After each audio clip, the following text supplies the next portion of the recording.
सहना भवतु सहनौ भुनक्तु सह वीर्यं करवावहै तेजस्विनावधीतमस्तु मा विद्विषावहै। ॐ शान्ति शान्ति शान्तिः। हरिः ॐ श्रीगुरुभ्यो नमः। हरिः ॐ।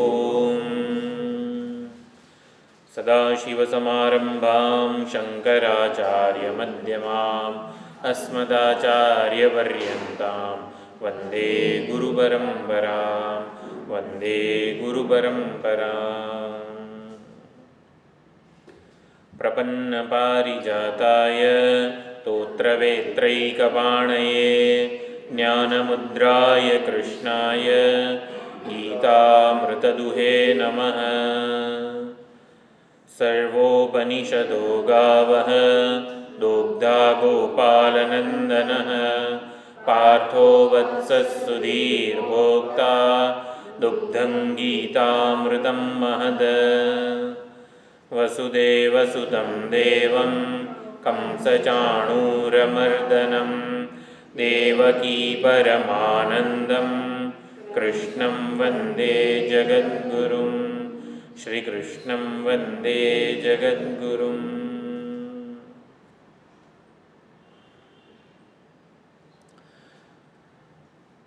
તો 8મા અધ્યાયમાં આપણે પુનર્જન્મનું રહસ્ય વિચારી રહ્યા છીએ.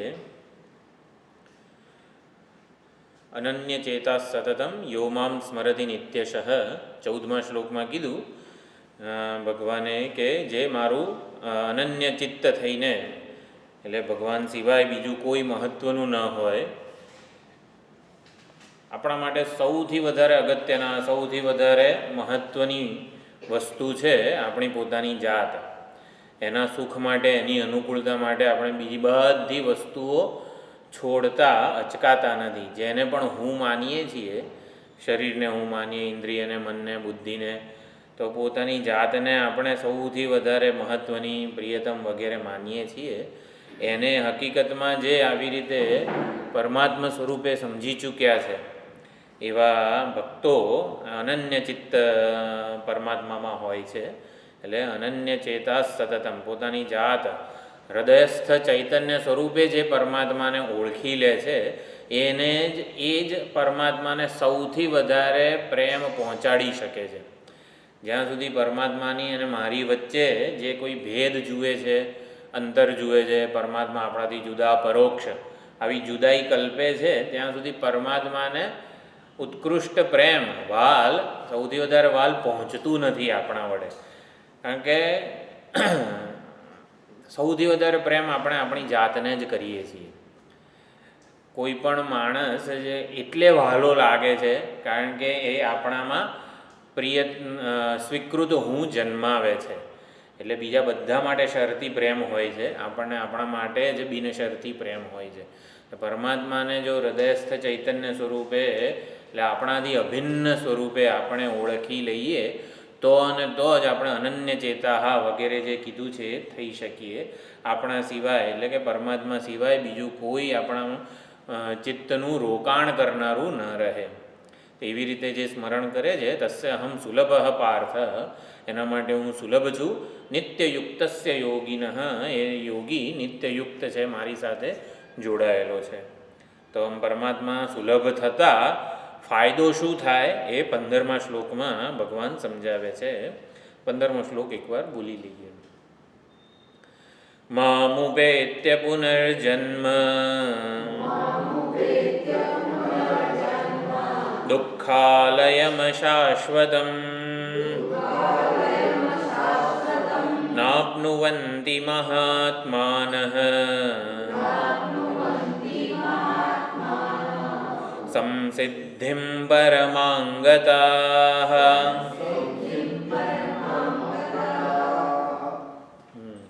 તો મામ ઉપેત્ય, મને પ્રાપ્ત કરીને, મને મારા ભાવને, એટલે કે હૃદયસ્થ ચૈતન્ય સ્વરૂપે ઓળખીને, આ મામ ઉપેત્ય એને વેદાંત શાસ્ત્રના આચાર્યો તત્વમસી મહાવાક્ય કહે છે.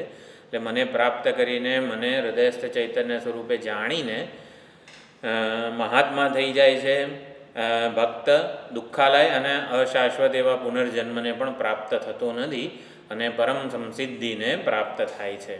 તો મોક્ષરૂપી નૈષ્કર્મ્ય જે સિદ્ધિ છે એને પ્રાપ્ત થાય છે.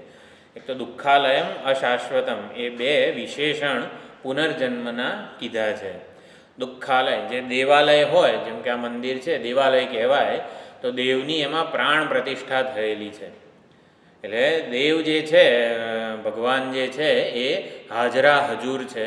એટલે દેવાલય એટલે આલયને છોડીને એ ક્યાંય જાય નહીં, એમની પ્રાણ પ્રતિષ્ઠા થયેલી છે. તો આ સંસારમાં કોની પ્રાણ પ્રતિષ્ઠા થઈ છે? દુઃખાલય, દુઃખની પ્રાણ પ્રતિષ્ઠા થયેલી છે સંસારમાં. એટલે જગતમાં એવું નહીં સમજવાનું, જગત સાથે આપણો જે સંબંધ છે ને એ હંમેશા દુઃખદ હોય છે. એટલે આપણે એ બરોબર સમજ્યા ન હોઈએ તો. એટલે આ દેહ સાથેનો, ઉપાધિ સાથેનો, જગત સાથેનો સંબંધ હંમેશા અજ્ઞાનને લીધે, દુઃખ જે બધા દોષ કીધા છે, દુઃખ મિશ્રિતત્વ, જગતની કોઈ પણ વસ્તુનો આપણે અનુભવ કરીએ, આ શરીરનો અનુભવ કરીએ કે કોઈ પણ આ ખુરશીનો અનુભવ કરીએ, ખુરશી ઉપર બેઠા હોઈએ તો માત્ર ને માત્ર સુખ આપે એવું નથી હોતું. કલાક થાય પછી જરાક આપણને આમ તેમ ઊભા થવાનું મન થાય વગેરે. કાયમી સુખ નથી આપતું, માત્ર સુખ નથી આપતું. માત્ર ને માત્ર સુખ હોય એવું નથી. એટલે કે દુઃખ મિશ્રિતત્વ એમાં રહેલું જ છે. આ દુઃખાલય એટલા માટે કીધું છે કે જગતની આ દેહના દેહ બુદ્ધિપૂર્વક, એટલે કે દેહાભિમાનપૂર્વક જગતનો જ્યારે પણ અનુભવ કરીએ ત્યારે દુઃખ મિશ્રિતત્વ હોય જ છે. દુઃખ મિશ્રિતત્વ છે. પછી 3 દોષ કીધા છે, બંધકત્વ અને અતૃપ્તિકરત્વ. કોઈ દિવસ જગતની એકેય વસ્તુથી આપણને કાયમી સંતોષ મળતો નથી. આ શરીરને હું માનીને જગત સાથે વ્યવહાર કરીએ, જગતમાં આપણે વિચરણ કરીએ ત્યારે કોઈ વસ્તુથી, શરીરથી એ કાયમી સંતોષ ના હોય. એટલે અતૃપ્તિકરત્વ.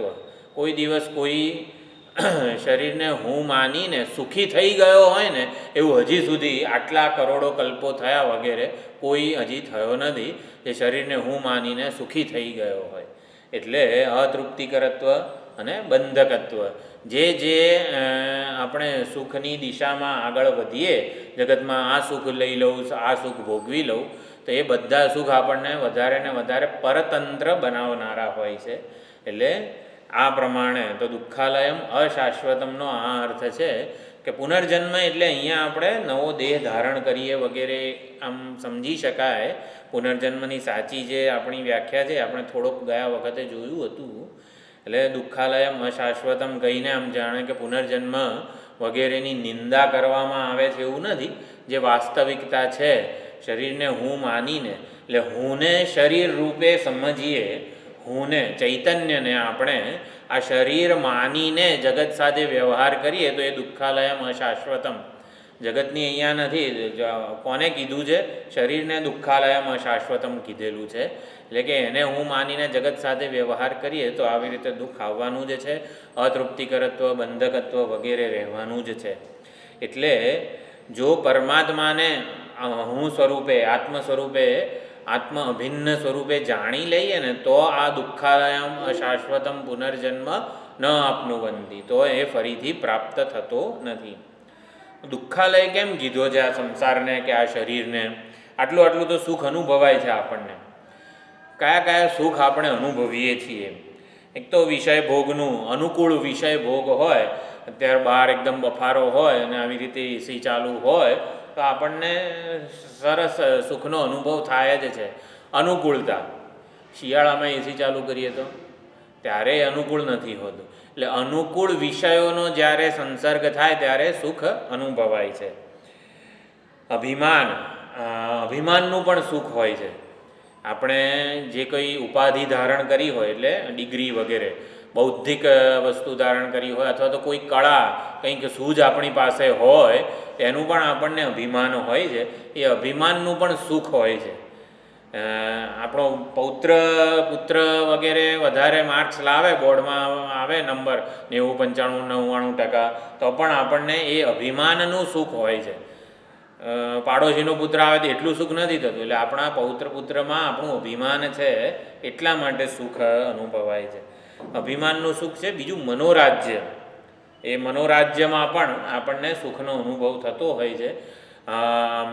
ચલો ઋષિકેશ જઈશું, શિબિરમાં જઈશું, ગંગાજીમાં સ્નાન કરીશું, ભગવાનની આરતી વગેરે, આવી રીતે આપણે મનોરાજ્ય દ્વારા આપણે ઘણી વખત સુખનો અનુભવ કરતા હોઈએ છીએ. અને અભ્યાસ, કંઈ પણ વારંવાર આપણે કરવાનું આવે ત્યારે એ અભ્યાસ પણ થઈ જતો હોય છે, એમાંથી પણ સુખ મળતું હોય છે. તો અનુકૂળ વિષય ભોગમાંથી ક્યાં સુધી સુખ મળે? એટલે ઇન્દ્રિયોમાં શક્તિ હોય ત્યાં સુધી સુખ મળે. કાયમ માટે અનુકૂળ વિષયો હોય તોય સુખ મળે જ એવું નથી.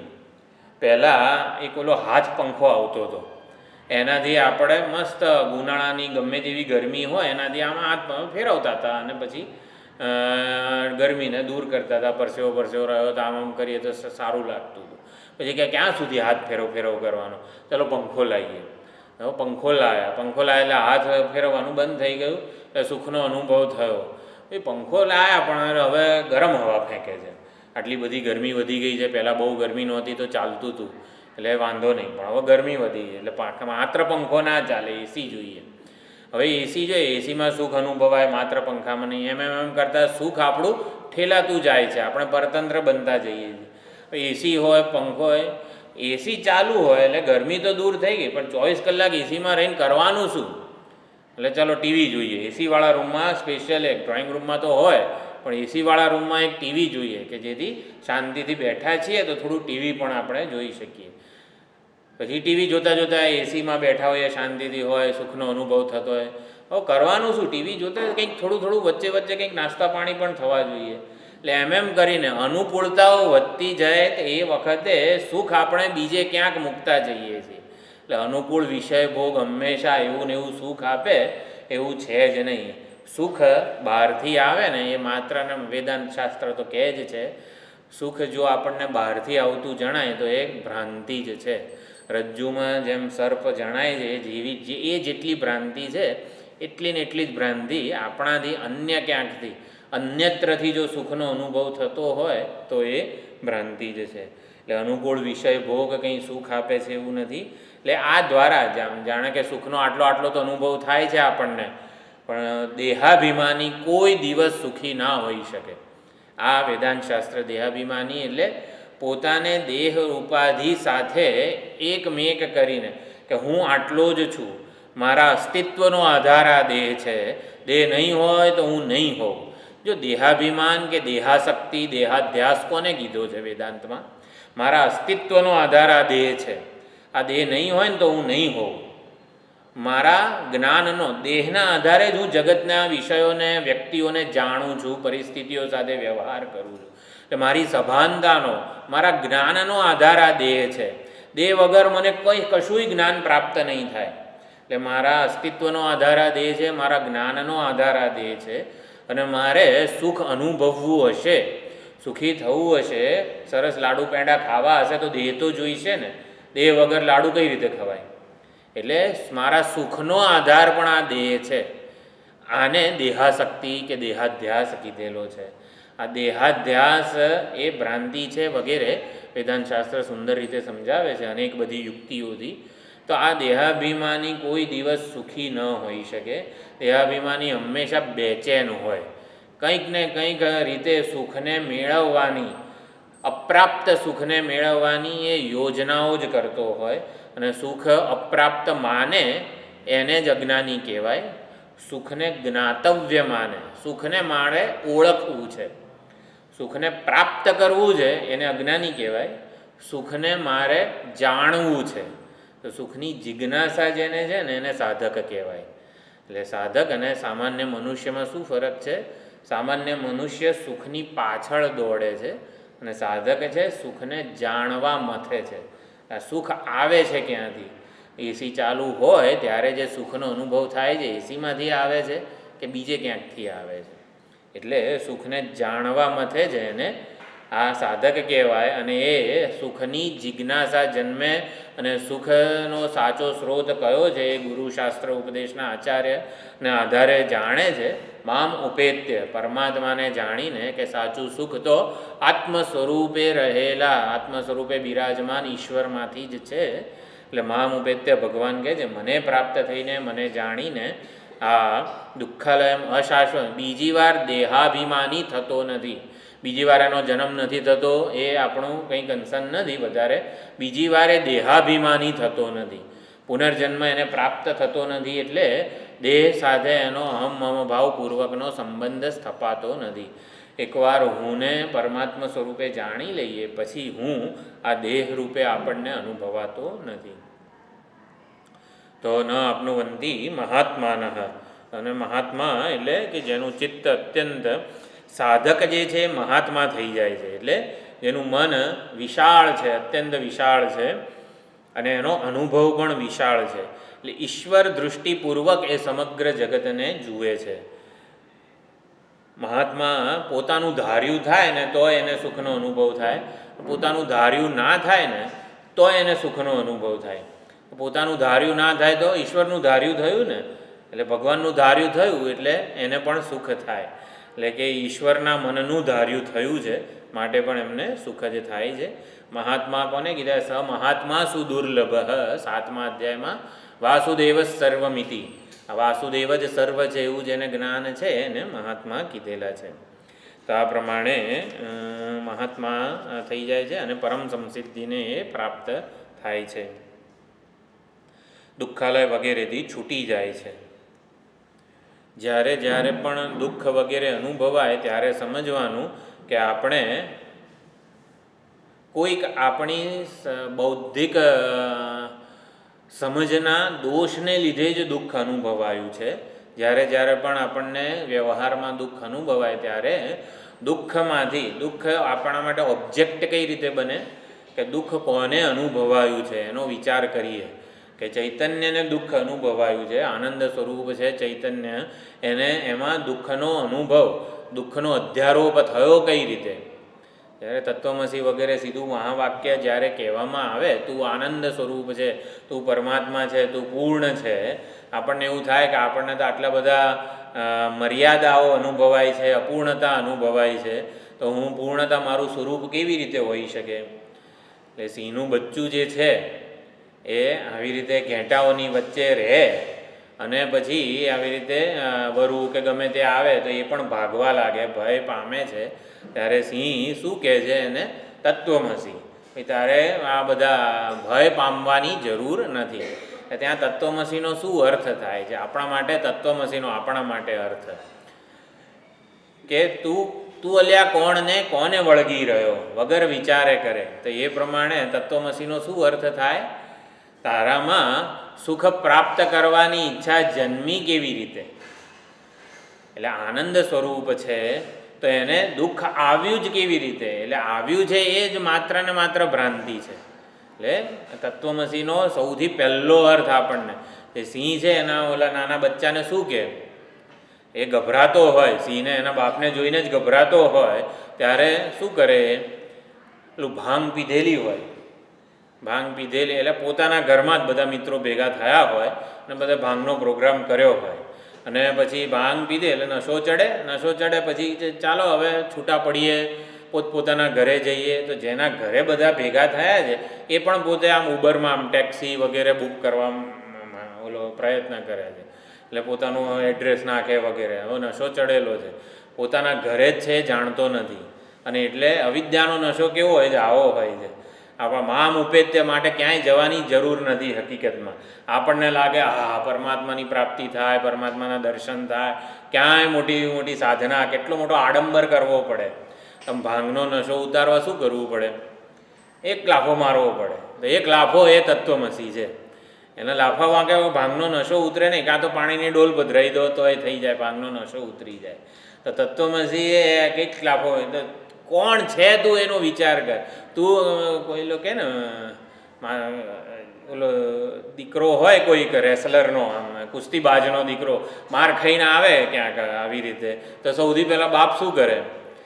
બીજો લાફો મારે કે તું ક્યાંથી માર ખાઈને આવ્યો, એમ તું તો કુસ્તીબાજનો દીકરો છું, એમ મમય વાંશો જીવ લોકે જીવભૂત સનાતન હંમેશા યાદ રાખવા જેવું છે.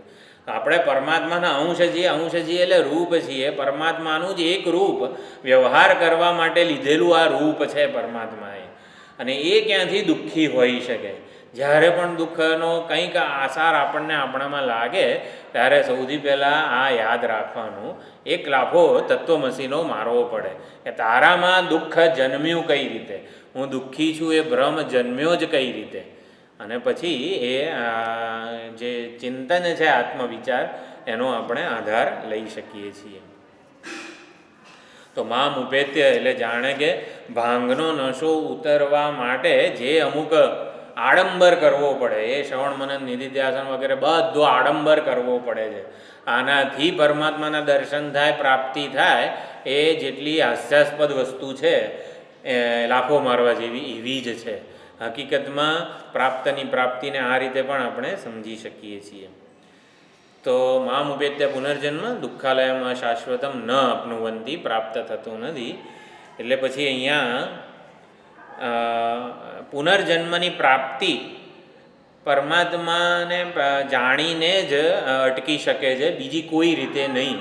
એવું હવે 16મા શ્લોકમાં બીજે ક્યાંય પણ જઈશું તો ત્યાંથી પુનરાગમન જે છે એ હંમેશા માટે રહેવાનું જ છે. એટલે આગળના 16મા શ્લોકમાં ભગવાન સમજાવે છે, આ બ્રહ્મ ભુવના લોકાહ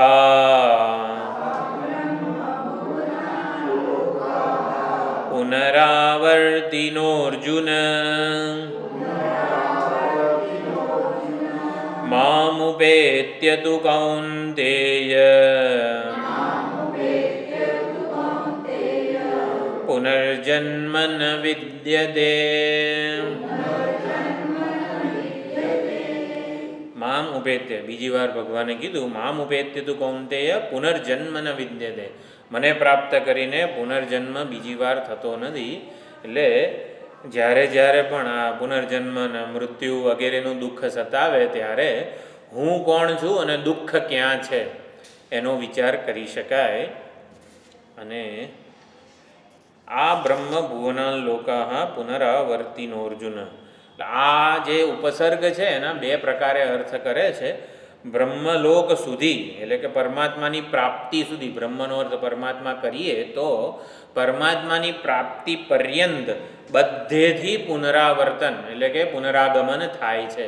જ્યાં સુધી પરમાત્માની પ્રાપ્તિ ન થાય ત્યાં સુધી જે કંઈ પણ આપણે કર્મો કે ઉપાસનાઓ દ્વારા જે લોક પણ પ્રાપ્ત કરીએ ત્યાંથી પુનરાગમન બધેથી થવાનું જ છે. અને આ બ્રહ્મલોક વગેરે જે અર્થ કરીએ બ્રહ્મનો, તો બ્રહ્મલોક પર્યંતના બધા લોક આવી રીતે પુનરાવર્તન પામનારા જ છે.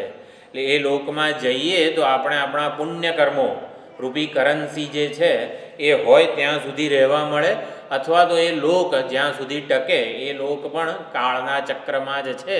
એટલે એ લોક પણ જ્યાં સુધી હોય ત્યાં સુધી આપણે ત્યાં રહેવા મળે, પછી પુનરાવર્તન થતું હોય છે. એટલે મામ ઉપેત્ય તત્વમસી તરીકે વેદાંતના આચાર્યો સમજાવે છે. એ જ અવિદ્યાનો જે નશો છે ને એ ઉતારનારું છે. સુખી થવા માટે એટલે દેહને હું માનીને સુખી થવા માટેનો જેટલો પણ પ્રયત્ન છે, નાના હોઈએ ત્યારથી બધાને ચાલતા જોઈએ, આપણને ચાલતા ના આવડતું હોય પણ બધાને 2 પગે ચાલતા જોઈએ એટલે ભાખોડિયા ભરીએ અને બધો પ્રયત્ન કરીએ છીએ. બીજા બધા કંઈક બોલતા હોય, એકબીજા સાથે વાતો કરતા હોય એટલે આપણે પણ આ કરીને બૂમો પાડીએ. એટલે બીજા જેવું કે હંમેશા આ બીજા લોકો જેવું કરે છે ને એ પ્રમાણે હું પણ કરતો હોવો જોઈએ. બીજા આટલું સરસ ભણેલા ગણેલા છે તો મારે પણ ભણવું ગણવું છે. બધું દેહને હું માનીને જ સુખી થવાનો પ્રયત્ન કરીએ છીએ. સામાન્ય પ્રવાહ આવો જ છે કે સુખી થવું હોય ને તો દેહને હું માનીને અનેક બધા કર્મો કરવા પડે. દેહને હું માનીને જ લગ્ન કરવા પડે છે જેથી પૂર્ણ બનીએ. બૃહદારણ્યક ઉપનિષદમાં પણ બહુ સુંદર આ ચર્ચા છે કે દેહાભિમાનીને પૂર્ણ બનવું હોય ને તો એને લગ્ન કરવા પડે. ચણાનો ફાળિયો જે છે, ચણો જે છે એ કેવા બે ફાળિયામાં એના હોય વિભાજિત હોય છે. પૂર્ણ ચણો ક્યારે કહેવાય? જ્યારે એ આવી રીતે જાયા એટલે કે પત્ની પ્રાપ્ત કરે. અને પછી વૈદિક કર્મોની બહુ સુંદર ત્યાં ચર્ચા છે બૃહદારણ્યકમાં પણ. પૂર્ણતા પ્રાપ્ત કરવા માટે દેહને હું માનીને જ સામાન્ય રીતે પ્રયત્ન થતો હોય છે. તો એ બધા પ્રયત્નોથી પૂર્ણતા તો આપણને અપ્રાપ્ત જ રહેતી હોય છે. કશુંક કરવાથી પૂર્ણતા મળે એવું હજી સુધી સિદ્ધ થયું નથી. એટલે પૂર્ણતા પ્રાપ્ત કરવાના પ્રયત્નમાં વધારે ને વધારે અપૂર્ણતાનો આવિર્ભાવ થતો હોય છે. લગ્ન કરીએ, સંતાનો વગેરે થાય તો વધારે અપૂર્ણતા અનુભવાય. એટલે કે પૂર્ણતાની પ્રાપ્તિનો જે પ્રયત્ન છે એ પ્રયત્નમાં વધારે ને વધારે અપૂર્ણતા જ ચાલતી હોય છે. અપૂર્ણતાથી છૂટવાનો જેટલો પ્રયત્ન છે, આટલું ભણીએ, આટલું ધન કમાઈએ, આટલું સેટલ થઈએ, આટલું આ કરીએ તે કરીએ, શેના માટે? અપૂર્ણતાથી છૂટવા માટે. બીજા બધા તો સત્સંગમાં પણ જાય છે, ચાલો હું પણ સત્સંગમાં જાઉં, અપૂર્ણતા મારામાં ન લાગવી જોઈએ મને. એટલે અપૂર્ણતાથી છૂટવાના જેટલા પ્રયત્નો છે, આ ગીતા ભણી લીધી છે પણ હવે આ ઉપનિષદ બાકી છે, બ્રહ્મસૂત્ર બાકી છે. એટલે અપૂર્ણતાથી છૂટવાના પ્રયત્નમાં ઉલટાની અપૂર્ણતા વધારે ને વધારે ચાલે છે. અપૂર્ણતાથી છૂટી શકાતું નથી, પૂર્ણતા પ્રાપ્ત થતી નથી. આ જ બતાવે છે કે આ અપૂર્ણતા જે છે ને એ અજ્ઞાન કલ્પિત હોવી જોઈએ અને પૂર્ણતા પ્રાપ્ત જ હોવી જોઈએ. એટલે કશુંક કરવાથી પૂર્ણતા મળે એવી નથી. મામ ઉપેત્ય પુનર્જન્મ, એના વિશે આચાર્યો સમજાવે છે કે પૂર્ણતાની પ્રાપ્તિનો જે પ્રયત્ન જે છે એ જ હકીકતમાં ભૂલ ભરેલો છે. દસમાને શોધે છે, કશુંક કરવાથી દસમાની પ્રાપ્તિ થાય એવી નથી. ઉલટાની દસમાની શોધ જ દસમાને હંમેશા પોતાનાથી દૂર રાખે છે. 10 છોકરાઓવાળું જે ઉદાહરણ છે એમાં એટલે પરમાત્માની પ્રાપ્તિ કે પરમાત્માને જાણવું એટલા માટે અગત્યનું છે. પરમાત્માને પ્રાપ્ત કરવા એ નહીં, પણ પરમાત્માને જાણવું, ઉપેત્યનો અર્થ જાણવું જ કરેલો છે. એટલે પૂર્ણતા જાણવાની વસ્તુ છે અને અપૂર્ણતા નિત્ય નિવૃત્ત જ છે, નથી ને ખાલી જણાય છે મારામાં, એવું સમજવાનું છે. તો આ બ્રહ્મભુવના લોકા પુનરાવર્તિનો અર્જુન. તો હંમેશા પરમાત્માની પ્રાપ્તિ પર્યંત જેટલું પણ છે સુખ પ્રાપ્તિનો પ્રયત્ન કરતા હોઈએ, અનુકૂળતા સર્જવાનો પ્રયત્ન કરતા હોઈએ, પરંતુ એક અનુકૂળતા કે સુખ કાયમ માટે રહેનારું નથી. ત્યાંથી આપણું પુનરાગમન થાય જ છે. બધી ગતિનું કારણ કર્મ છે. જે કોઈ પણ સ્થાન, લોક, દેશની પ્રાપ્તિ કરીએ, અમેરિકા જઈએ તો પાછું તો આવવું પડે ને. કેમ? કારણ કે કર્મ કરીને એ સ્થાન પ્રાપ્ત કરેલું છે. એટલે બધી ગતિ, આવાગમનનું મૂળ કારણ કર્મ છે. એટલે કર્મ છે એટલે ફળ મળે. ફળ ભોગવવા માટે શરીર જોઈએ અને શરીરને હું માનીને કર્મો કરીએ એટલે પાછી વાસના, સંસ્કારો વગેરે બધું જમા થાય અને એ પાછો નવો કર્મ કરવા માટે આપણને પ્રેરે. એટલે સંસાર ચક્ર, જન્મ મૃત્યુનું ચક્ર એ મૂળ એની ધરી છે ને આ કર્મ છે. જ્યાં સુધી આવી રીતે કર્મ ચાલુ છે ત્યાં સુધી આ સંસારનું જન્મ મૃત્યુનું ચક્ર પણ ચાલુ જ રહેવાનું છે. આચાર્યો સમજાવે છે પુનરાવર્તન કોને કહેવાય. મનમાં કામ હોય ને તો જ જગતમાં વિષયો જણાય આપણને. મનમાં કંઈક કામના હોય, ઈચ્છા હોય તો જ જગતમાં ભોગ્ય વિષયો જણાય. મનમાં ક્રોધ હોય તો જ જગતમાં શત્રુ જણાય. આ જગતમાં આટલા બધા શત્રુ કેમ છે? મનમાં ક્રોધ છે ને એટલે જણાય છે. મનમાં લોભ હોય ને તો આ ભ્રષ્ટાચાર, અપ્રામાણિકતા વગેરે બધું જગતમાં દેખાય. એટલે મનમાં મોહ હોય તો જ પરિવારજનો વગેરે જે કંઈ પણ આસક્તિ વગેરે જે છે એ આપણને સંબંધ જણાતો હોય છે. એટલે શાસ્ત્રનો જે કંઈ પણ ઉપદેશ છે આ કામ, ક્રોધ વગેરેની પરાધીનતામાંથી છૂટવા માટે છે. શાસ્ત્રનો ઉપદેશ પ્રાપ્ત કરીને, સમજીને આપણા જે આંતરિક શત્રુઓ છે, કામ, ક્રોધ, લોભ, મોહ વગેરેની પરાધીનતાથી આપણે છૂટવાનું છે. એટલે નવી વાસના જન્માવવાની છે, નવી પરતંત્રતા જન્માવવાની છે. શાસ્ત્રને આધારે શાસ્ત્રની પરતંત્રતા હોય એટલે કે શાસ્ત્રનું અનુશાસન હોય. ગુરુની પરતંત્રતા હોય એટલે કે ગુરુનું અનુશાસન હોય, ઈશ્વરનો ભય લાગવો જોઈએ એટલે કે ઈશ્વરની પરતંત્રતા હોય, ઈશ્વરનું અનુશાસન હોવું જોઈએ, જે આપણને આપણા જે આંતરિક આવેગો છે બધા કામ ક્રોધ વગેરેની પરતંત્રતાથી છોડાવનારી છે. એટલે મામ ઉપેત્ય પુનર્જન્મને વિદ્યતે, પરમાત્માને પ્રાપ્ત કરીને પરમાત્માને જાણીને પુનર્જન્મની પ્રાપ્તિ જે છે એનો નિષેધ થાય છે. વ્યવહાર જે છે એ આપણો હંમેશા પરમાત્મા ઈશ્વરાર્પણ થાય એના માટે વ્યવહાર હોવો જોઈએ. કોઈ પણ કર્મ, જો જગત ચક્ર જે છે, સંસાર ચક્ર, જન્મ મૃત્યુનું ચક્ર ચલાવનાર વસ્તુ આપણું કર્મ છે. આપણે કંઈક ને કંઈક તો કરવાના જ છીએ. દેહને હું માનીએ છીએ એમને એમ બેસી શકવાના નથી. કંઈક ને કંઈક વિચારવાનું છે, કંઈક ને કંઈક કર્મ કરવાનું છે. તો એ જે કંઈ પણ ભાવ આપણા મનમાં જન્મે, જે કંઈ પણ કર્મો કરીએ એનો ઈશ્વર સાથે આપણે જોડીએ, ઈશ્વરને સમર્પિત કરીએ તો અને તો જ શાંતિ મળે, આ પુનર્જન્મથી છૂટી શકીએ. બાકી આપણા કર્મો એવા છે આપણને કરતા બનાવી રાખીએ. આપણે જે કંઈ પણ કર્મ કરીએ છીએ ને એ કર્તૃત્વનો અભિમાનપૂર્વક કરીએ છીએ.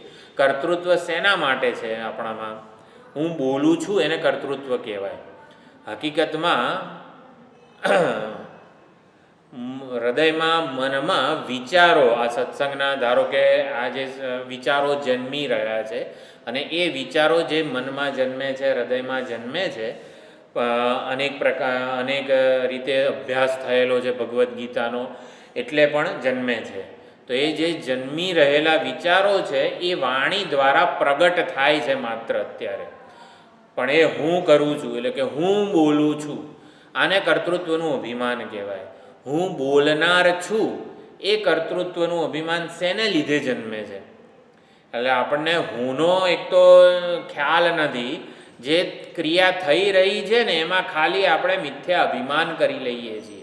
વાણી બોલી રહી છે, હૃદયમાં વિચારો જન્મે છે, વિચારો અભિવ્યક્ત કરી રહી છે, પરંતુ આપણે એનો યશ લેવા માગીએ છીએ, એના માલિક બનવા માગીએ છીએ. એટલે કર્તૃત્વનું અભિમાન એટલે જે ક્રિયા થઈ રહી હોય એના માલિક બનવું, એના માટે જવાબદાર પોતાને ગણવા. એટલે કે આ હું બોલું છું એમ કરીને આ જે પ્રારબ્ધ અંતર્ગત યદૃચ્છયા ઈશ્વરની કૃપાથી થઈ રહ્યું છે એના માલિક બનીએ છીએ આપણે. એના માટે પોતાને જવાબદાર ગણીએ છીએ, એનો યશ લઈએ છીએ. આને કર્મ, જ્યારે આવું થાય, એનો યશ લઈએ, એના માલિક બનીએ ને તો એક કર્મની કોટીમાં મુકાઈ જાય છે. વાણી દ્વારા શબ્દોનું ઉચ્ચારણ થાય છે, એ ચેષ્ટા કે વ્યવહાર કર્મની કોટીમાં આવી જાય છે. અને કર્મ એનું ફળ જન્માવે, ફળ ભોગવવા માટે બીજું શરીર લેવું પડે, વાસના જન્મે, સંસ્કાર જન્મે, રાગદ્વેષ જન્મે, બધું થાય. એટલે વ્યવહાર જ્યાં સુધી વ્યવહાર રૂપે કે ચેષ્ટા રૂપે હોય ત્યાં સુધી એ ઓલું ચક્ર જન્માવતું નથી.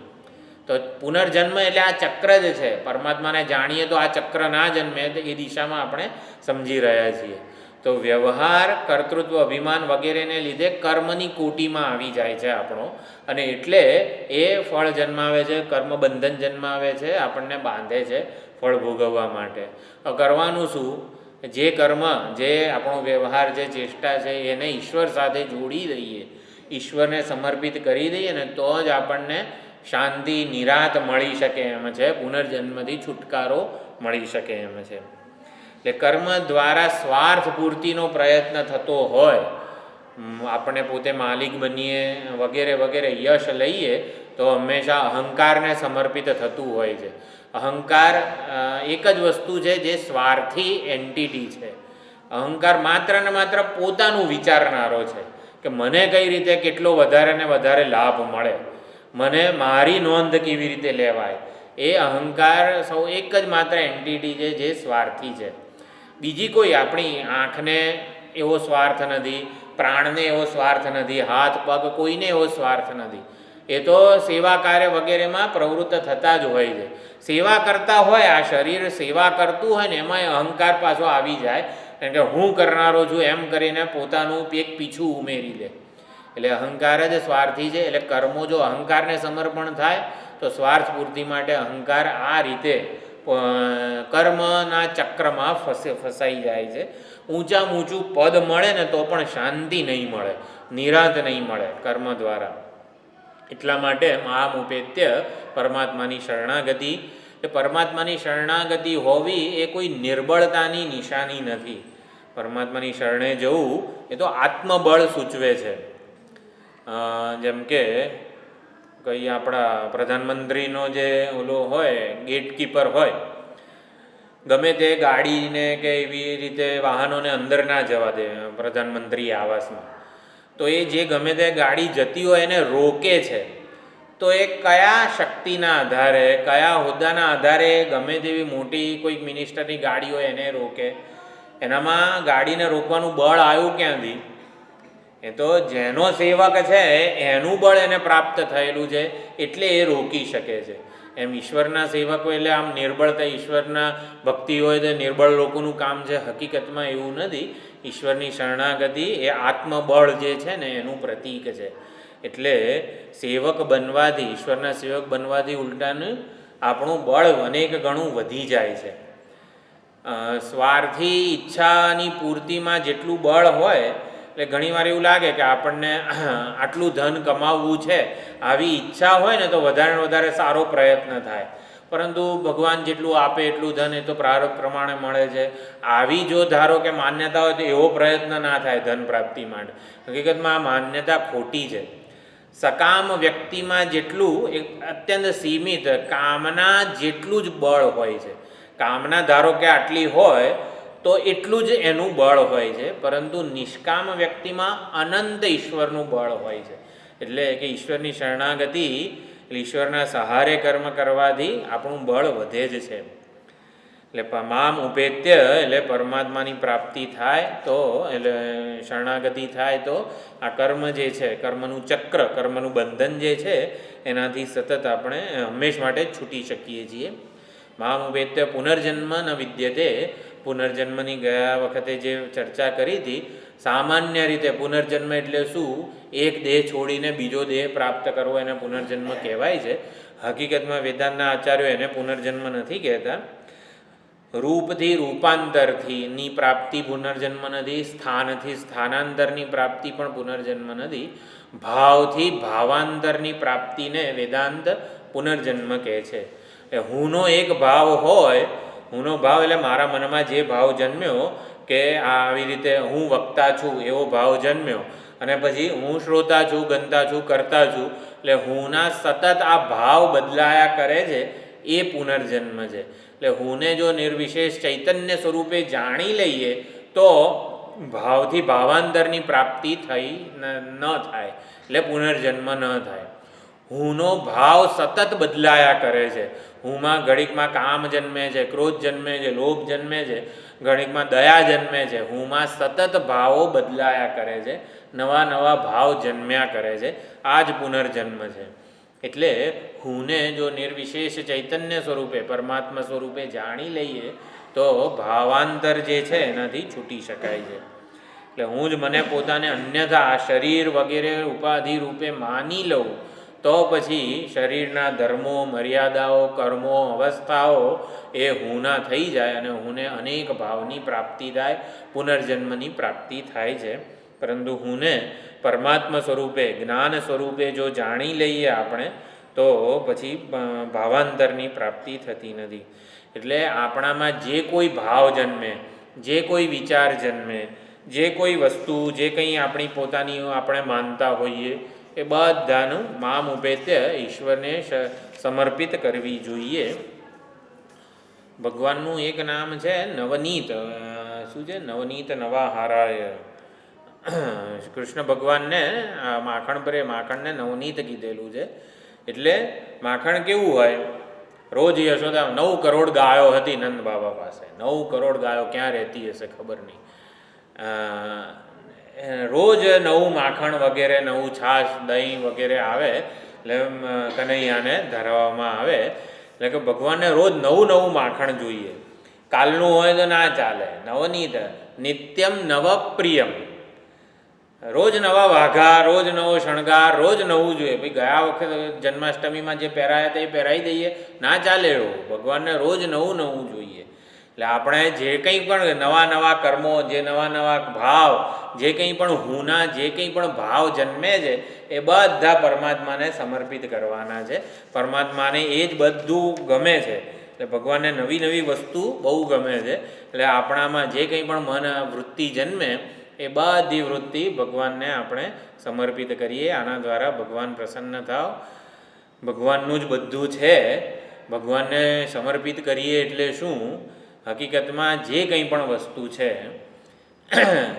જેમ કે ઓલું છે ને, પુષ્પ બગીચામાંથી બગીચો છે ભગવાન જ છે ને, તો ભગવાનની જ વસ્તુ ભગવાનને અર્પણ કરીએ છીએ. એનો સમર્પણનો ભાવ દ્રઢ કરવા માટે આપણા બધા પૂજાદી ઉપચારો છે. હકીકતમાં માલિકી કે મમત્વનું સમર્પણ કરવાનું છે, માલિકી ભાવનું સમર્પણ કરવાનું છે, આપણા અભિમાનનું સમર્પણ કરવાનું છે. જે 108 નામની જે અર્ચના છે, 108 બિલીપત્ર, 1008 બિલીપત્ર, એટલે કે જે વસ્તુઓમાં આપણું મહત્વનું અભિમાન છે એના પ્રતીક રૂપે એક બિલીપત્ર લઈએ, હાથમાં પકડીએ, ઓમ શિવાય નમઃ આમ હૃદય લગાડીને આપણે જાણે કે શિવલિંગને સમર્પિત કરતા હોઈએ છીએ. હૃદયને આમ સ્પર્શ કરવાનો મતલબ જ એ છે કે આ અભિમાન, આ મમત્વનું અભિમાન છે ભગવાન, વસ્તુ નહીં પણ વસ્તુ ઉપરના મમત્વના અભિમાનનું હું સમર્પણ કરું છું. એક જ વસ્તુ આપણી પોતાની છે, મમત્વનું અભિમાન. મિથ્યા અભિમાન જે છે એ આપણું પોતાનું છે, આપણે પોતે ઊભું કરેલું છે. વસ્તુઓ તો ભગવાનની જ છે, ભગવાને સર્જેલી છે. એટલે ઈશ્વર સૃષ્ટિ ઉપર જીવ આવી રીતે મમત્વનું અભિમાન કરે છે. પુષ્પદંતની જે આખ્યાયિકા છે એમાં પણ એ જ છે. પુષ્પદંત પુષ્પોની ચોરી કરવા માટે ચિત્રરથ રાજાના બગીચામાં ઉતરાણ કરે છે. પુષ્પોની ચોરી કરવી એટલે શું? આ ચિત્રરથ એટલે કે જે આ બગીચો છે, બગીચાની વસ્તુઓને પોતાની માલિકીની કરવી, કે ચોરી કરવી એટલે શું? એને એના ઉપર પોતાનો અધિકાર જન્માવવો. તો એ જે છે એમાંથી છૂટવું જોઈએ. એ જ શિવજીનો અપરાધ છે અને અપરાધની ક્ષમા યાચના રૂપે જ મહિમ્ન સ્તોત્ર છે. તો સંસિદ્ધિમ પરમામ ગતાઃ, સિદ્ધિ અને રાધ ધાતુ અને સાધ ધાતુ બંનેનો અર્થ એક જ છે. એટલે આ બ્રહ્મભુવનાન લોકાઃ પુનરાવર્તિનો અર્જુન, બ્રહ્મલોક પર્યંતના બધા લોક જે છે એ પુનરાવર્તી છે. કાકભૂષુંડીજીની પણ વાત આવે છે.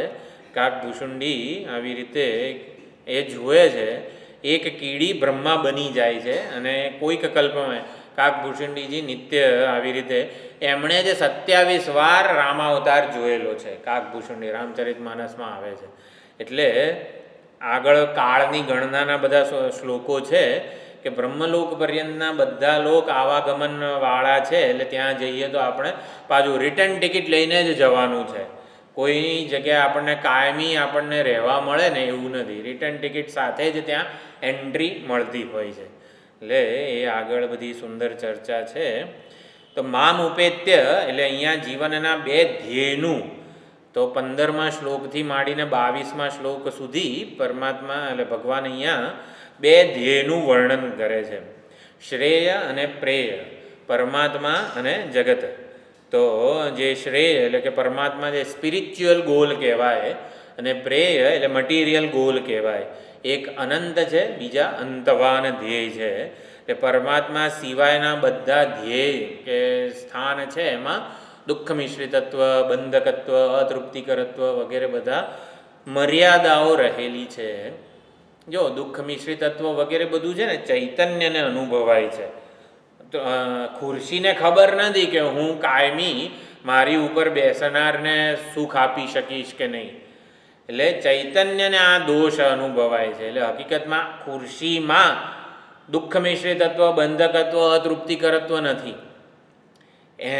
એનો ઉપયોગ એની સાથે જે સંબંધ બાંધે છે એમાં દોષ રહેલા છે. એટલે જાણે કે સંસારમાં દોષ, સંસારના કયા દોષો છે? તો દુઃખ મિશ્રિત વગેરે વગેરે. આમ જાણે કે સંસારના દોષો નથી. સંસારમાં વ્યવહાર કરનાર જે ચૈતન્ય છે આપણે દેહાભિમાની, એ દેહાભિમાનીને આ 3 દોષથી છુટકારો મળે એવો નથી. એટલે દેહાશક્તિ કે દેહાભિમાન પૂર્વક જો જગતમાં વ્યવહાર કરે તો દેહાભિમાની આ 3 મર્યાદાઓથી ક્યારેય છૂટી શકે નહીં. એટલે કે જગતમાં આ 3 દોષ વગેરે કે મર્યાદા એવું નથી. જગત તો ઈશ્વરની સૃષ્ટિ છે, ભગવાને જેવી બનાવી છે એવી છે, પરંતુ એની સાથે આપણો સંબંધ કેવો છે એ આ 3 દોષ જન્માવનારો છે. એટલે જે 2 ધ્યેય કીધા પરમાત્મા, તો પરમાત્મા એટલે દુઃખ મિશ્રિત તત્વ નથી, એટલે કે પૂર્ણત્વ છે. અતૃપ્તિકરત્વ એટલે કે અતૃપ્તિકરત્વ જગત દેહાભિમાનીને જગતમાં અનુભવાય છે. જ્યારે પરમાત્મા જો ધ્યેય હોય તો અનંતત્વ છે અને બંધકત્વ નથી, સ્વતંત્રતા છે.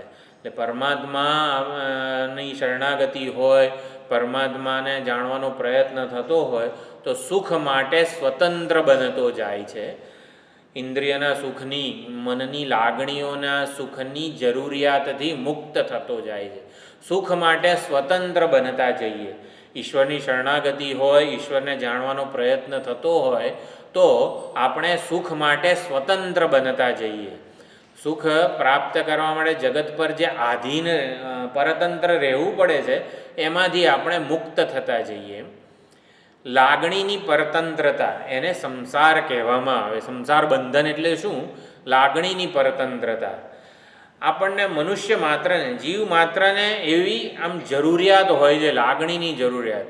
મારી સામે કોઈક હરિઓમ કે પ્રેમથી બોલે, સારી રીતે મારી નોંધ લે, એક લાગણીની જરૂરિયાત છે. મારો કોઈક સ્વીકાર કરે, મારા જરા બરોબર નથી દેખાતો પણ મને કોઈક સારો, બહુ ડાયો છે એવું કોઈક કહે. આ બધી લાગણીની જરૂરિયાતો છે. આ લાગણીની જરૂરિયાતો જ હકીકતમાં બંધન છે. પ્રેમની, હૂંફની, લાગણીની જરૂરિયાતો. અને દેહાભિમાની અથવા તો ભ્રાંતિને લીધે મનુષ્ય આ લાગણીની જરૂરિયાતોની પૂર્તિ જગતમાંથી કરવા જાય છે. કે કોઈક મને સ્વીકાર કરે એના માટે મારે ઘણા બધા કર્મો કરવા પડે. કોઈક મને સારો કહે એના માટે મારે ઘણું બધું કરવું પડે.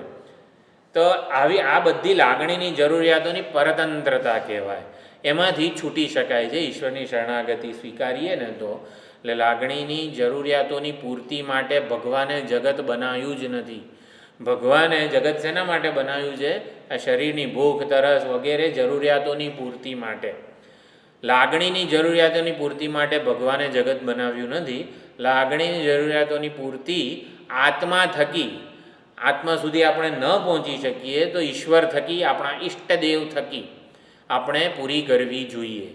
એટલે ઈષ્ટદેવ થકી જો આપણી લાગણીની જરૂરિયાતો સંપન્ન થાય, મને ઈષ્ટદેવ માટે પ્રેમ છે, ઈષ્ટદેવ પણ મારી મર્યાદાઓનો પૂર્ણ સ્વીકાર કરેલો છે, મને કંઈક સરસ બનાવતા નથી આવડતું, ઈષ્ટદેવે મારો સ્વીકાર કરેલો છે.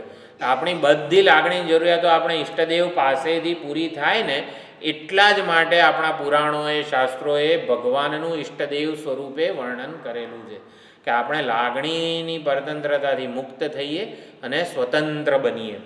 એટલે હકીકતમાં વેદાંત શાસ્ત્ર તો એવું જ કહે છે, જ્ઞાનનો જે સાધક છે, મનુષ્ય છે, લાગણીની જરૂરિયાતો હોય જ, પણ એ બધી લાગણીની જરૂરિયાતો આત્મ સ્વરૂપ થકી જ સંતોષે છે.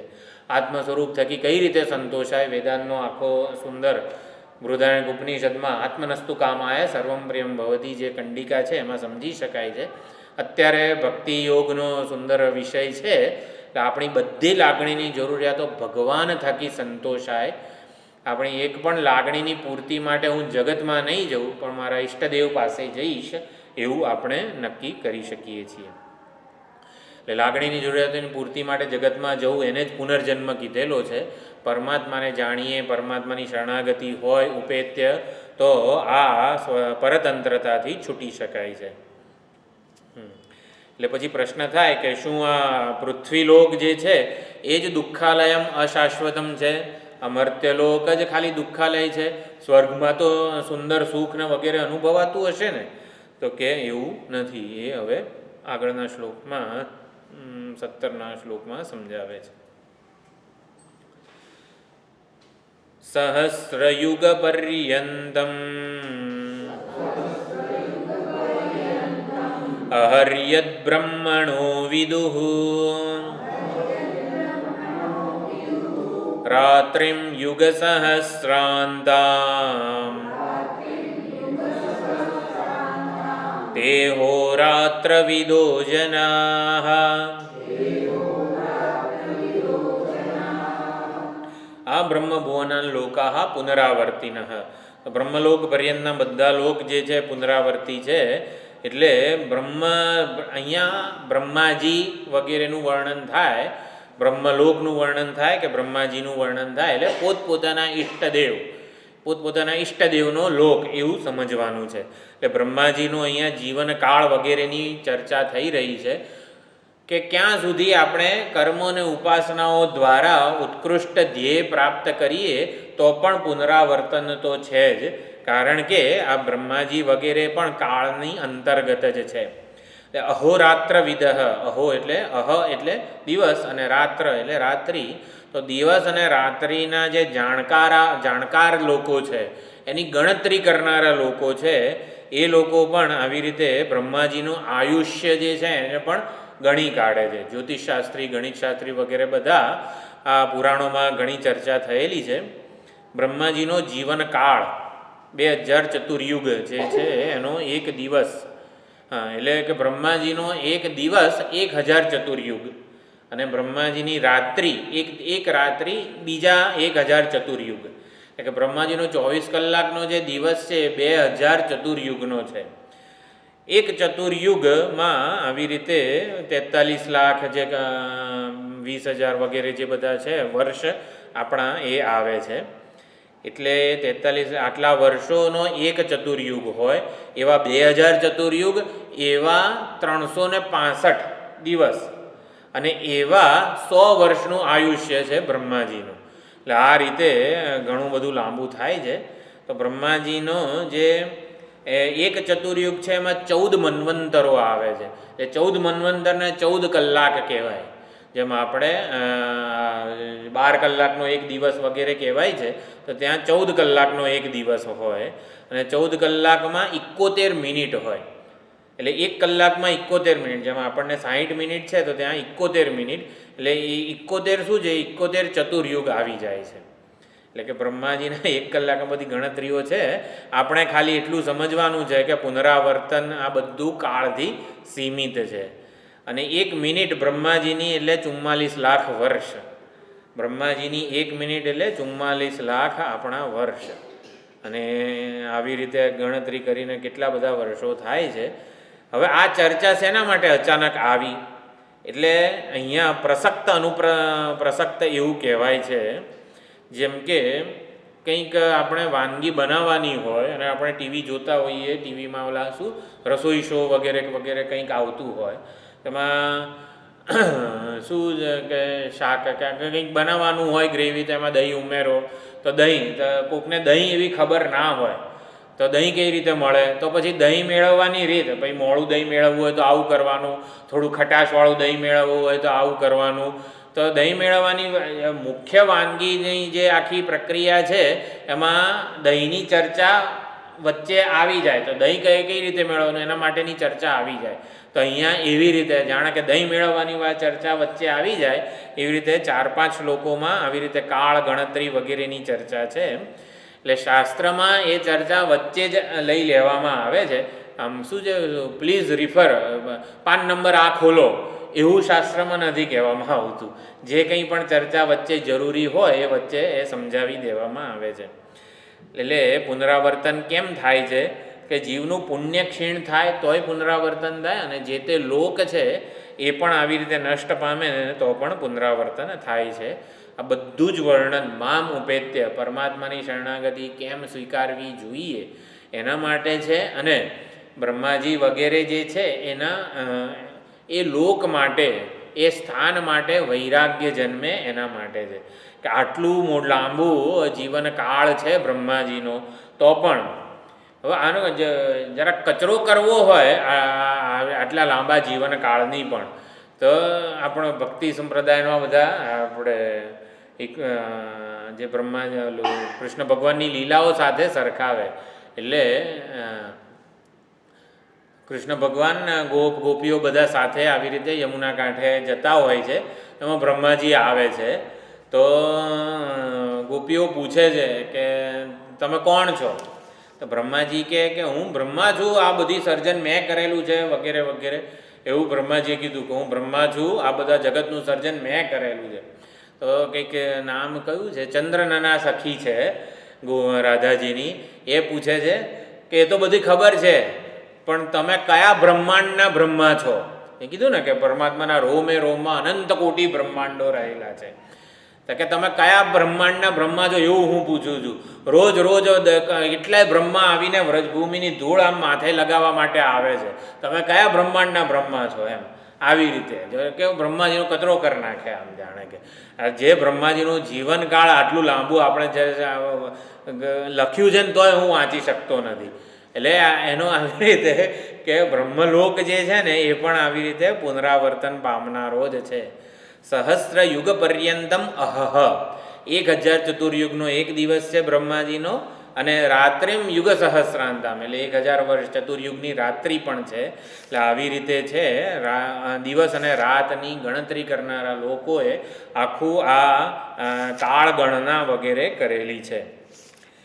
એટલે વૈરાગ્ય માટે છે. બ્રહ્મલોકને પણ મહાત્મા તુચ્છ ગણે છે. ભક્ત વગેરે જે છે આ ગોપીઓ જો ને બ્રહ્માજીને જ આવું કરી દીધું, એટલે બ્રહ્મલોકને પણ તુચ્છ ગણે છે. તુચ્છ ક્યારે ગણે?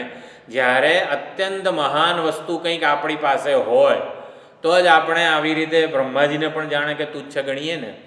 એટલે માનસ સરોવરના હંસ એકવાર આવી રીતે ઉડતા ઉડતા જે પૃથ્વીલોક છે ત્યાં આવ્યા, અને એમણે જોયું કે સમડીને કાગડાઓ થોડા માંસના ટુકડા માટે આમ તેમ પ્રયત્ન કરતા હતા. અને હંસને જોઈને આ સમડીને કાગડા બધા પોતપોતાનો ટુકડો લઈને આમ ભાગી જવા ઈચ્છે છે કે આ જાણે કે આપણામાં ભાગ ના પડાવે. ત્યારે માનસ સરોવરના હંસ કહે છે કે અરે તમે જરા અમારાથી નિર્ભય થાવ, અમે કંઈ આ માંસના ટુકડા પાછળ આવવાના નથી. અમે તો કમળનો, માનસ સરોવરમાં જે બ્રહ્મકમળ વગેરે જે છે એનો રસ પીનારા છીએ અને મોતી ખાનારા છીએ. અમે કંઈ આ માંસના ટુકડાની પાછળ લાગવાના નથી. એટલે તમે પ્રેમથી તમે જે કરતા હોય એ ખાઓ. એટલે બ્રહ્મલોકની જે કંઈ પણ ભોગો વગેરેની જે પણ વાત હોય એ મહાત્માને, ભક્તોને તુચ્છ જ લાગે છે. એટલે કે કેમ તુચ્છ લાગે? પોતાને કંઈક અત્યંત ઉત્કૃષ્ટ વસ્તુ પ્રાપ્ત થઈ હોય ને તો આ તુચ્છ લાગે.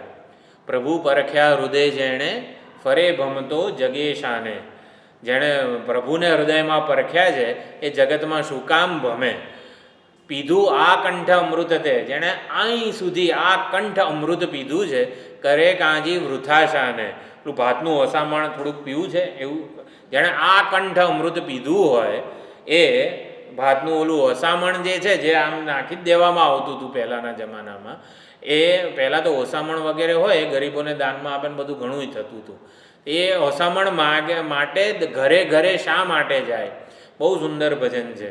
પ્રભુ પરખ્યા હૃદય જેણે, ફરે ભમતો જગેશાને. પીધું આ કંઠ અમૃત તે, કરે કાંજી વૃથાશાને. કોયલ કોઈ દિવસ આને તંબુરાને શોધતી નથી. કરે ખુશામત કદીના વસંત વનમાળી. વસંત જે છે એણે માળીની ખુશામત કરવાની જરૂર રહેતી નથી. વસંત આવે એટલે બધા ફૂલો હોય બગીચામાં, એ નવા નવા ફૂલો આવે છે એમ. એટલે વસંતે વનમાળી કીધો છે. વનમાળી, વસંત વનમાળી. એ કોઈ દિવસ માળીની ખુશામત કરતો નથી. બહુ ન ઢૂંઢે મોર ચિતારો. મોર પોતાના રંગ માટે ચિત્રકારને શોધતો નથી. બહુ સુંદર એ ભજન છે. એટલે જેણે પ્રભુને હૃદયમાં પરખ્યા છે એ આવી રીતે જગતમાં શા માટે સુખને શોધે, બ્રહ્મલોક માટે પ્રયત્ન કરે. એટલે બ્રહ્માજીનું સંપૂર્ણ આયુષ્ય વિષ્ણુ ભગવાનની એક ક્ષણ છે. વિષ્ણુ ભગવાનનું સંપૂર્ણ આયુષ્ય મહાદેવની એક ક્ષણ છે. અને મહાદેવનું સંપૂર્ણ આયુષ્ય નિરાકાર ઈશ્વરનો એક સંકલ્પ છે. નિરાકાર ઈશ્વરનો એક સંકલ્પ છે. અને આ સંકલ્પ જે પરબ્રહ્મ નિર્ગુણ પરમાત્મા છે એમાં કેવળ કલ્પના માત્ર છે. એવું છે, કેવળ કલ્પના માત્ર છે. એટલે એમાં જે આગમ શાસ્ત્રોની આ બધી વ્યાખ્યા છે એમાં શંકર મહાદેવ, સદાશિવ આ બધા જુદા જુદા છે. એક જ નથી કંઈ. એટલે એ પ્રમાણે બધું એ શૈવ આગમમાં બધી સુંદર વાતો થયેલી હોય છે. આપણે ભણેલા નથી એટલે બહુ ખબર નથી. એટલે પરમાત્માની જે અવિનાશિતા છે મામ ઉપેત્ય સમજાવવા માટે, જેમ કે વ્રજભૂમિની મહત્વ સમજાવવા માટે બ્રહ્માજીનો થોડોક આમ તેમ કચરો કરવામાં આવે, એમ મામ ઉપેત્ય પરમાત્માની પ્રાપ્તિનું મહત્વ દર્શાવવા માટે અહીંયા આ બધા શ્લોકોમાં બ્રહ્મલોકની મર્યાદા, એની તુચ્છતા વગેરે જે છે ને એ સમજાવવામાં આવે છે. એટલે બ્રહ્મલોક આટલો બધો આપણને લાંબો લાગે છતાં પણ એ પુનરાવર્તિત જ છે. બ્રહ્મલોકમાં જઈએ ને તો પણ પુનરાવર્તન થાય જ છે. તો એવો પ્રશ્ન થાય કે રાત અને દિવસ, અહીંયા પૃથ્વીલોક ઉપર તો સૂર્યને આધારે દિવસ અને રાત નક્કી કરીએ છીએ, તો બ્રહ્મલોકમાં સૂરજ અને વળું કઈ રીતે તમે દિવસ અને રાતની ગણતરી કરો છો? એટલે ત્યાં એવું કહે છે 18મા શ્લોકમાં કે બ્રહ્માજી જાગે અને સૂવે એને દિવસ રાત એવું કહેવામાં આવે છે. વ્યક્તમાંથી અવ્યક્ત થાય ત્યારે રાત્રિ કહેવાય, અને પાછું અવ્યક્તમાંથી પોટલું ખુલે જાણે કે અને બધા વ્યક્ત થાય જીવો એને દિવસ કહેવામાં આવે છે. એટલે એ 18મા શ્લોકમાં કીધું અવ્યક્તાદ્વ્યક્તય સર્વાહ પ્રભવન્ત્યહરાગમે રાત્ર્યાગમે પ્રલીયન્તે તત્રૈવાવ્યક્ત સંજ્ઞકે. હકીકતમાં રમત કેવી છે? બ્રહ્માજી જાગે એટલે જે અવ્યક્ત બધા જીવો હતા એ બધા વ્યક્ત થાય છે, અને બ્રહ્માજી ઊંઘી જાય રાત્ર્યાગમે પ્રલીયન્તે, બ્રહ્માજીની રાત આવે ત્યારે બધું પાછું પ્રલય થઈ જાય. એટલે બ્રહ્મલોકમાંનું પણ આવી જ રીતે જેવું જાગે ત્યારે ફરીથી બધા પોતાના અવિદ્યા, કામ, કર્મ વગેરે લઈને જન્મે છે. જેવા સંસ્કારો હતા એ પ્રમાણે કર્મો કરે છે, અને સૂઈ જાય ત્યારે બધું પાછું અવ્યક્ત થઈ જાય છે. એ વ્યક્ત અને અવ્યક્તનું આવી રીતે ચક્ર ચાલ્યા જ કરે છે. એ હંમેશા ચાલ્યા કરે જ્યાં સુધી પરમાત્માને આપણે ન જાણી લઈએ. તો બધું આ બ્રહ્માજીને સમજાવ. બ્રહ્માજી એટલે કોણ હકીકતમાં? જેમ કે એક ગોટલો આપણે વાવીએ, કેરીની જે ગોટલી છે એ વાવીએ, એમાં કેરીનું ઝાડ આખું થાય અને આંબા ઉપર કેટલી બધી કેરીઓ થાય, એમાંથી પછી કેટલી બધી ગોટલી નીકળે, એમાંથી પછી કેટલી બધી કેરી થાય. તો આ જે છે ને એને બ્રહ્માજી કહેવામાં આવે છે. એક ગોટલી જે છે ને એ બ્રહ્માજી છે, એમાંથી કેટલી બધી કેરી, વૃક્ષો, આંબાઓ અને પાછી ગોટલી વગેરે થાય છે. આને બ્રહ્માજી કહેવાય. સર્જન શક્તિ વગેરે જે છે ને એ આ બ્રહ્માજીની જ છે. આપણા શરીરમાં પણ જેટલા કોષો છે ને દરેકે દરેક કોષ બ્રહ્માજી છે. એટલે સર્જન સતત થઈ જ રહ્યું છે, સર્જન શક્તિ વગેરે. તો એને પણ આવી રીતે બ્રહ્માજી આધ્યાત્મિક દ્રષ્ટિએ કહેવામાં આવે છે. આપણે સૂઈ જઈએ ત્યારે જાણે કે સૃષ્ટિ રહે છે, પરંતુ સંબંધો એ બધા જતા રહે છે. પણ બ્રહ્માજી જ્યારે સૂઈ જાય ત્યારે સંબંધો પણ જતા રહે. એટલે સંબંધો અને સૃષ્ટિ વગેરે પણ બધું લીન થઈ જાય છે, અને ફરીથી પાછું બ્રહ્માજી જાગે ત્યારે પાછું શરૂ થાય છે.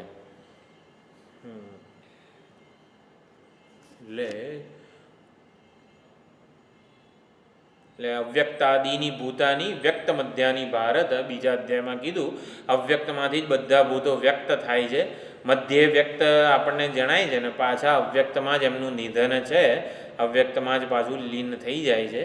એટલે જે અવ્યક્ત થયેલો એનો એ જ જાગે છે. જેમ કે ઊંઘી જઈએ ત્યારે સિંહ હોય તો સિંહ રૂપે ઊંઘી જાય, વાઘ રૂપે, આપણે આપણા રૂપે ઊંઘી જઈએ ત્યારે બધા એક પરમાત્મામાં એક સાથે લીન થઈ ગયેલા હોઈએ છીએ. તો જાગે ત્યારે વાઘ સિંહ નથી બની જતો, આપણે પાછું આપણો ફરીથી નવેસરથી બધું શું છે રામઃ કે ગમે તે અક્ષર જ્ઞાન બધું ફરીથી પ્રાપ્ત કરવાનું આવતું નથી. જેટલું આપણે જાણેલું છે એટલું આપણું જ્ઞાન સહિત આપણે જાગીએ છીએ, જ્યાં સુધી પહોંચેલા છીએ ત્યાંથી આગળ જાગીએ છીએ. એટલે એ બતાવવા માટે 19મા શ્લોકમાં કીધું. બસ આ ચર્ચા અહીંયા પૂરી થાય છે. ખાલી આ શ્લોક જોઈ લઈએ. ભૂતગ્રામસ્સ એવાયમ ભૂત્વા ભૂત્વા પ્રલીયતે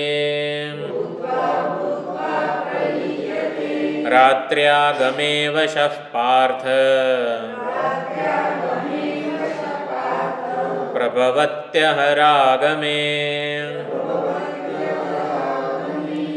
ભૂતગ્રામ એટલે ભૂતોનો સમૂહ, જીવોનો સમૂહ. સહ એવ અયમ જે પહેલાં હતો, પહેલાંના કલ્પમાં હતો, એનો એ જ નવો એટલે એનો એ જ ફરીથી જન્મે છે. જે અવ્યક્ત હતો એનો એ જ ફરીથી વ્યક્ત થાય છે. રાત્રિ આવે પાછી લીન થઈ જાય બધા અને ફરીથી પાછા પોતાના કામ કર્મ સંસ્કારો વગેરે લઈને જન્મે છે. એટલે અહીંયા ભૂતગ્રામ એટલે ભૂતોનું ગામ. તો ભૂતોનું ગામ કોને કહેવાય? સ્મશાન. સ્મશાનને ભૂતોનું ગામ કહેવાય. તો આ શિવજી આ જીવોના સ્મશાન જે છે ને, એટલે ભૂતોનો જલસો ચાલતો હોય છે આ સ્મશાનમાં. ભૂતોમાં પણ આવી રીતે બધો જલસો ચાલતો હોય, બધા એકબીજા સાથે હળે મળે વગેરે. તો આ સ્મશાન, આ જગતને જે સ્મશાન તરીકે જુએ છે એને શિવભક્ત કીધો છે. શિવભક્ત કોને કહેવાય? સંપૂર્ણ જગતને જે સ્મશાન તરીકે જુએ છે અને જે વ્યવહાર કરનારા જીવો છે એને ભૂત તરીકે જુએ છે. એટલે ભૂતોનો જલસો છે, ભૂતોની પાર્ટી થઈ રહી છે ને એમાં બધા કોઈક સત્સંગ કરે છે, કોઈક આવી રીતે રખડે છે, કોઈક આવી રીતે આમ તેમ કરે છે. બધા ભૂતોનો આ સમૂહ છે. સહ એવ અયમ એટલે બાળવાથી જે રાખ થઈ જાય આપણા સ્મશાનમાં, આ શરીરને આવી રીતે અગ્નિ સંસ્કાર વગેરે થાય ત્યારે રાખ બની જાય છે. એટલે રાખ જ બની જાય છે બધી વસ્તુઓ. અંતે તો ભસ્માંતગમ શરીરમ ઈશાવાસ્યમાં પણ કીધું. એટલે જે રાખથી જુદું હોતું નથી, રાખ સિવાય બીજું કંઈ હોતું નથી સ્મશાનમાં. એટલે એ જ ચમત્કાર છે કે જે વાસ્તવિકતા બધાની રાખ જ છે એ જ આવી રીતે ચમત્કારને લીધે આપણને જુદી જુદી અનેકતા, વિવિધતા, વિષમતાવાળું આ જગત જણાઈ રહ્યું છે. રાખ સિવાય બીજો કોઈ મસાલો જ નથી આ જગતનો. એટલે જ ભગવાનને જે ભભૂતિ એટલે કે આ રાખ છે, ભસ્મ, એ અત્યંત પ્રિય છે. કારણ કે એ સમદર્શિતાનું પ્રતીક છે. કોઈ વિવિધતા, અનેકતા વગેરે નથી. એટલે શંકર ભગવાનની ભસ્મમાંથી જ સંપૂર્ણ જગતનો જન્મ થયેલો છે, વ્યક્ત થયેલું છે. એટલે સંસાર, આખા જગતની વાસ્તવિકતા માત્ર ને માત્ર આ ભસ્મ જ છે. એટલે ભૂતગ્રામસ્સ એવાયમ ભૂત્વા ભૂત્વા પ્રલીયતે. જે જીવોનો સમૂહ છે એનો એ જ ફરીથી બ્રહ્માજી ઊંઘી જાય જાગે, ઊંઘી જાય જાગે, ત્યારે એનો એ જ જીવોનો સમૂહ વારંવાર પ્રગટ થતો હોય છે. એટલે એ પ્રમાણે પુનરાવર્તન ચાલતું જ રહેતું હોય છે. જે પ્રમાણેના કર્મો કર્યા હોય બધા કર્મોને લઈને, કર્મોનું પોટલું બાંધીને આપણે અવ્યક્તમાં લીન થઈ જઈએ છીએ. અવ્યક્તમાંથી બ્રહ્માજી જગાડે એમાં આપણે ઊંઘી જઈએ, એ આપણી વ્યષ્ટિ ઊંઘ કહેવાય. અને બ્રહ્માજી ઊંઘી જાય એટલે બધા જીવો એકસાથે ઊંઘી જાય. એ રીતે પ્રલીયતે પ્રલીન થાય ને ફરી પાછા જાગે છે. રાત્ર્યાગમે અવશઃ પાર્થ. અવશ શબ્દ છે પરતંત્રતાએ. એટલે ઈશ્વર પરમાત્મા બ્રહ્માજી ઊંઘે ત્યારે પરતંત્રતાએ બધાએ આવી રીતે જન્મવું પણ પડે, ઊંઘી પણ જવું પડે. એટલે અવશઃ એને કીધેલું છે કે સંસારમાં પરાધીનતા, એટલે દેહને હું માનીએ તો પરાધીનતાએ જન્મવું પડે, પરાધીનતાએ દેહનો વિદાય પણ કરવી પડે. એટલે અવશઃ, અવશઃનો વેદાંતમાં આવી રીતે પરાધીનતા અર્થ કર્યો. ભક્તિ સંપ્રદાયમાં અવશઃ અકારો વૈ વાસુદેવ, એટલે અકારને વાસુદેવ કહેવામાં આવેલો છે. એટલે વાસુદેવને વશ થઈને, વાસુદેવની માયાને વશ થઈને આવી રીતે ભ્રામયન સર્વભૂતાની યંત્રારૂઢાની માયા, એટલે કે પરમાત્માને વશ થઈને બધા જીવો આવી રીતે માયાને વશ થઈને જન્મ મૃત્યુના ચક્રમાં, એક પ્રલય પછી પાછી સૃષ્ટિ વગેરેમાં ફસાયેલા રહે છે. અહીંયા એ અવશ શબ્દથી ભક્તિ સંપ્રદાયના આચાર્યો કહે છે કે પરમાત્માને, વાસુદેવને અને આપણે જાણી લઈએ તો પછી ચક્રથી છુટકારો મળી જાય છે. તો એટલે મામ ઉપેત્ય પુનર્જન્મ એનું મહત્ત્વ અહીંયા સમજાવેલું છે. પુનરાગમન એટલે પરમાત્મા સિવાય બીજી કોઈ રીતે આ પુનર્જન્મથી છુટકારો નથી, એવું આટલા 19મા શ્લોકમાં સમજાયું. હવે આગળ બીજો ટોપિક શરૂ થાય છે, આવતી વખતે જોઈશું. ઓમ પૂર્ણમદઃ પૂર્ણમિદં પૂર્ણાત પૂર્ણમુદચ્યતે પૂર્ણસ્ય પૂર્ણમાદાય પૂર્ણમેવાવશિષ્યતે. ઓમ શાંતિ શાંતિ શાંતિ. હરિ ઓમ શ્રી ગુરુભ્યો નમઃ. હરિ ઓમ.